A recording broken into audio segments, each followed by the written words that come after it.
نحمدہ ونصلی علی رسولہ الکریم اما بعد فاعوذ باللہ من الشیطان الرجیم بسم اللہ الرحمن الرحیم۔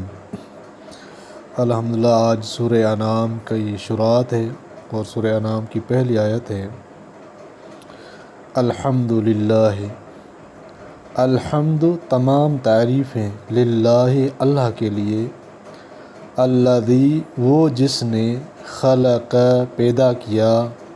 السماوات آسمان جمع، والارض اور زمین، وجعل اور بنایا، وجعل الظلمات اور بنایا اندھیروں، والنور اور روشنی، ثم پھر الذین جنہوں نے کفروا کفر کیا، کافر، بربہم اپنے رب کے ساتھ، یعدلون برابر کرتے ہیں۔ سب تعریفیں اللہ کے لیے ہیں جس نے پیدا کی آسمان اور زمین اور بنایا اندھیرا اور اجالا، پھر بھی یہ کافر اپنے رب کے ساتھ اوروں کو برابر کیے دیتے ہیں۔ خلاصہ تفسیر، تمام تعریفیں اللہ ہی کے لائق ہیں جس نے آسمان کو اور زمین کو پیدا کیا اور تاریکیوں اور روشنی کو بنایا، پھر بھی کافر لوگ عبادت میں دوسروں کو اپنے رب کے برابر قرار دیتے ہیں۔ وہ اللہ ایسا ہے جس نے تم سب کو بواسطہ آدم علیہ السلام کے مٹی سے بنایا، پھر تمہارے مرنے کا ایک وقت معین کیا اور دوسرا وقت معین دوبارہ زندہ ہو کر اٹھنے کا خاص اللہ ہی کے نزدیک معلوم ہے۔ پھر بھی تم میں سے بعض شک رکھتے ہو کہ قیامت کو محال سمجھتے ہو، حالانکہ جس نے اول حیات بخشی دوبارہ دینا اس کو کیا مشکل ہے، اور وہی ہے معبود برحق آسمانوں میں بھی اور زمین میں بھی، یعنی اور سب معبود باطل ہیں۔ وہ تمہارے پوشیدہ حالات کو بھی اور تمہارے ظاہر حالات کو بھی یکساں جانتے ہیں، اور بالخصوص تم جو کچھ ظاہراً یا باطناً عمل کرتے ہو جس پر جزا و سزا کا مدار ہے اس کو جانتے ہیں، اور ان کفار کے پاس کوئی نشانی بھی ان کے رب کی نشانیوں میں سے نہیں آئی مگر وہ اس سے اعراض ہی کیا کرتے ہیں۔ سو چونکہ یہ ان کی عادت بنی ہوئی ہے، انہوں نے اس سچی کتاب قرآن کو جھوٹا بتلایا جب کہ وہ ان کے پاس پہنچی، سو ان کی یہ تکذیب خالی نہ جائے گی، بلکہ جلد ہی ان کو خبر مل جاوے گی اس چیز کی جس کے ساتھ یہ لوگ استہزاء کیا کرتے تھے۔ مراد اس سے عذاب ہے جس کی خبر قرآن میں سن کر ہنستے تھے، اور اس کی خبر ملنے کا مطلب یہ ہے کہ جب عذاب نازل ہوگا تو اس خبر کی تصدیق آنکھوں سے دیکھ لیں گے۔ معارف و مسائل۔ عبداللہ بن عباس رضی اللہ تعالیٰ عنہ نے فرمایا کہ سورہ انعام کی ایک خصوصیت یہ ہے کہ وہ پوری صورت بجز چند آیات کے بیک وقت مکہ میں اس طرح نازل ہوئی کہ 70,000 فرشتے اس کے جلوے میں تسبیح پڑھتے ہوئے آئے تھے۔ ائمہ تفسیر میں سے مجاہد رحمۃ اللہ علیہ، کلبی رحمۃ اللہ علیہ، قتادہ رحمۃ اللہ علیہ وغیرہ کا بھی تقریباً یہی قول ہے۔ ابو اسحاق اصفہانی نے فرمایا کہ یہ صورت توحید کے تمام اصول و قواعد پر مشتمل ہے۔ اس صورت کو کلمہ الحمدللہ سے شروع کیا گیا جس میں یہ خبر دی گئی کہ سب تعریفیں اللہ تعالیٰ کے لیے ہیں، اور مراد اس خبر سے لوگوں کو حمد کی تعلیم دینا ہے، اور تعلیم کے اس طرز خاص میں اس طرف اشارہ ہے کہ وہ کسی کے حمد و تعریف کا محتاج نہیں، کوئی حمد کرے یا نہ کرے وہ اپنے ذاتی کمال کے اعتبار سے خود بخود محمود ہے۔ اس جملے کے بعد آسمان و زمین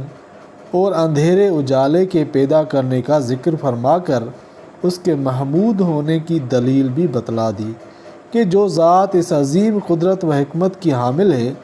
وہی حمد و تعریف کی مستحق ہو سکتی ہے۔ اس آیت میں سماوات کو جمع اور ارض کو مفرد ذکر فرمایا ہے، اگرچہ دوسری آیت میں آسمان کی طرح زمین کے بھی ساتھ ہونے کا ذکر موجود ہے۔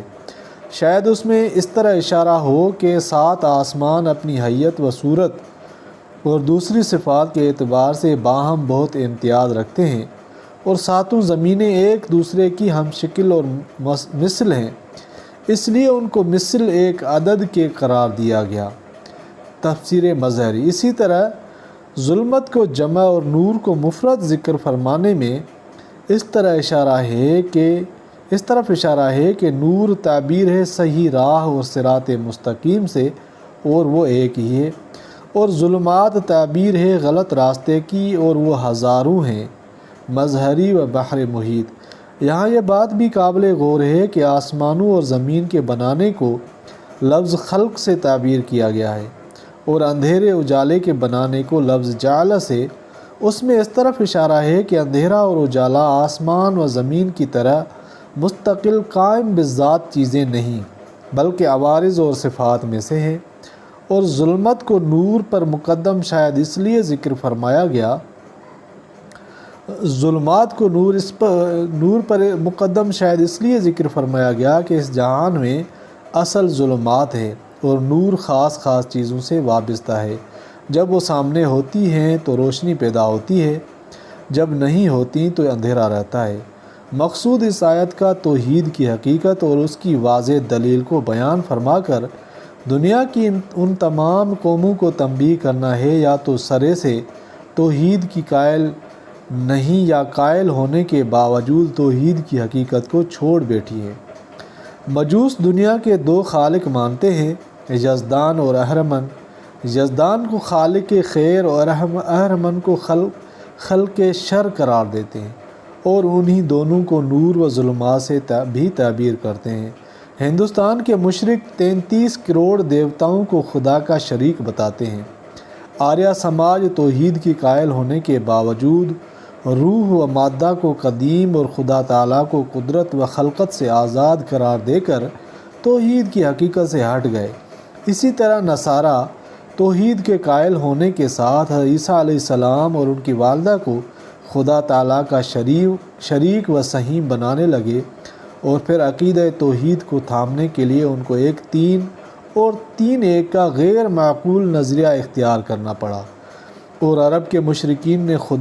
نے تو خدائی کی تقسیم میں یہاں تک سخاوت دکھلائی کہ ہر پہاڑ کا ہر پتھر ان کے نزدیک نوع انسانی کا معبود بن سکتا تھا۔ غرض انسان جس کو اللہ تعالیٰ نے مخدوم کائنات اور اشرف المخلوقات بنایا تھا،